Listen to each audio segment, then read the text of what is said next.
जैसा मैं देख रहा हूँ कि बहुत से लोगों के हाथ में, अगर उनसे पूछा जाए कि ये काले पीले धागे कलावे क्यों बांधे जा रहे हैं, ना इसका कारण बताओ, तो कुछ पता ही नहीं है। बस जैसा कर दिया कि बहन आ गई, वो नहीं मानी और उन्होंने बांध दिया। भाई बहन तो हमारे भी हैं, बेटी भी हमारे हैं, बुआ भी हमारे हैं, हमारे सारे संबंध में हमारे भी हैं लोग। लेकिन जब तक तुम दृढ़ता के साथ इन सारी बातों को ख़त्म नहीं करोगे, या ये अंधविश्वास पाखंडवाद या तर्क के साथ ये नहीं कहोगे कि भाई ये बताओ बहन जी कि ये तर्क के साथ इसका औचित्य क्या है जो हमारे कलावा बांधने का प्रयास किया जा रहा है, लेकिन नहीं करते। मैं अपना खुद का उदाहरण देता हूँ कि अभी मैं एक बच्चा देख रहा था, बहुत सुंदर था, जिसके काले माथे पे एक काला टीका लगा हुआ था, हाथ में काले पीले धागे बंधे हुए थे, पैर में भी काला बंधा हुआ था। भाई इनका औचित्य क्या है, हम ये नहीं समझ पाए। अब एक बार जब मेरे घर में छोटा लड़का पैदा हुआ, वो भी इस बच्चे जैसा ही था, खूब सुंदर था, तो हमारी एक बड़ी बूढ़ी भाभी आई, उन्होंने उसका काला तिलक लगा दिया। मैं आया बाहर से, मैं बोला भाभी ये इसके काला तिलक, मुझे मालूम था कि ये उन्होंने ही लगाया होगा क्योंकि हमारे घर में तो ऐसी प्रथा है ही नहीं। मैं बोला ये तवा लाया मैं, और तवे पे मैं बोला कि इस पर पानी डाल के कि इस पर हाथ रगड़ो और इसके सारे मुंह को काला कर दो। क्या क्यों? मैं बोला इसकी नज़र ना लगे, ये काला तिलक है, कहीं छोटा है, नज़र ना पड़े, तो कम से कम जब सारा मुँह काला होगा तो स्वतः ही अच्छा नज़र पड़ेगा और अच्छा लगेगा। वो बोली है तुम ना जानो। मैं बोला हम ना जाने, हम ना जानते तो फिर तुमसे क्यों कहते कि थोड़ो क्यों करो, बड़ो हम मुँह कालो करो। और भाभी ये बताइयो कि हर एक माँ बाप की इच्छा होती है कि मेरा बेटा सुंदर हो, मेरा बच्चा साफ सुथरा हो, लंबा तगड़ा हो, और तुम ये चाहो कि मेरा बेटा नज़र ना लगे, तो फिर तो काली औलाद होनी चाहिए। अब भूल भी हो गए गोरो, तो ये तो हमारी हाथ की वश की बात नहीं है कि ना ऐसा ना।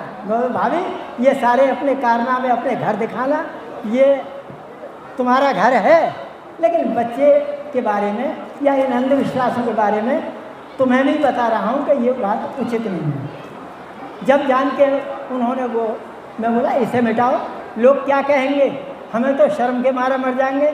लोग कहेंगे कि औरों को पहाड़े पढ़ाओ तुम्हारे बालक का, हमने देखा टीका लगा हुआ, तो फिर हम क्या जवाब देंगे। तो ये सारी बातें हैं जो बेतुकी बातें हैं। हर एक आदमी ये चाहता है कि मेरा बच्चा सुंदर हो, तो ये काले तिलक की जरूरत क्या है। और जब सभी लोग ये कहते हैं कि होगा वही जो राम रच रखा, हालांकि मैं इस बात में विश्वास नहीं रखता, तो फिर साली नज़र क्या राम से बुरी हो जाएगी जो लग जाएगी। तो ये सारी, जब तुम दोनों तरफ दोनों रकाबों में पाम रख रहे हो, तो दो नावों में पैर रखने वाला आदमी कभी सफल नहीं होता। इस बात का भी ध्यान रखना जरूरी है। इन सारी बातों को आज बहुजन समाज में सारे लोग, चाहे वो यादव हो, चाहे जाटव हो, चाहे कुर्मी हो, चाहे कोई भी हो, बहुत लोग लगे हुए अंधविश्वास को मिटाने के लिए। लेकिन फिर भी दुख जब होता है कि जब ये पढ़े लिखे लोग अपने हाथों में इतने मोटे मोटे कलावे बांधते हैं कि जिन्हें देख के शर्म आती है, और वो पढ़े लिखे होने का दम भरते हैं। भाई तुम्हारी पढ़ाई लिखाई, अगर तुमने MSc किया है, BSc किया है, साइंस से किया है, आर्ट्स से MA किया है, तो फिर कम से कम तर्कवादी भी तो बनो। तर्कवादी और विज्ञानवादी नहीं बनोगे तो क्या बाबा साहब के सपनों को साकार बना पाओगे, कर पाओगे? बाबा साहब के सपनों का भारत यही होगा कि अंधविश्वास और पाखंडवाद में लिप्त रहे। बाबा साहब ने तो मानव बुद्ध के तार्किक विचारों को मानकर बुद्धिज्म को स्वीकार किया था। तो फिर हम आज फिर भी तार्किक नहीं बन पा रहे हैं, वैसे कह रहे हैं कि हम तो बाबा साहब के बड़े भक्त हैं। रही दहेज और कुरीतियों की बात, दहेज के चक्कर में जब बेटी वाले होते हैं, चाहे कितना ही मालदार हो, तो बेटा वाले के आगे घर जाके कहता है कि मैं तो गरीब आदमी हूँ, देखो मेरे पास तो लड़की है। वैसे सौदा तय कर ले कि इतने लाख में रुपया में सौदा तय होगा, लेकिन वैसे गरीब बनता है। और जब बेटा वाला बन जाए तो फिर बिचौलिया से ये कहे कि उससे पूछ लीजिए, देखो गांव में कैसी कैसी शादी हुई है, मैं तो फिर भी मैं तो वासु कम ना हूँ।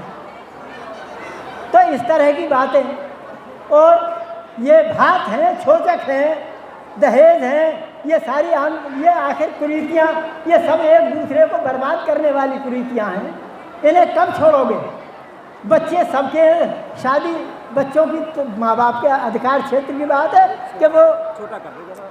तो ये सारी बातों को देखते हुए आज मैं सभी हमारी ये बहन बेटियाँ हैं, विशेषकर इनमें टीचर हैं, ये अच्छी बात है।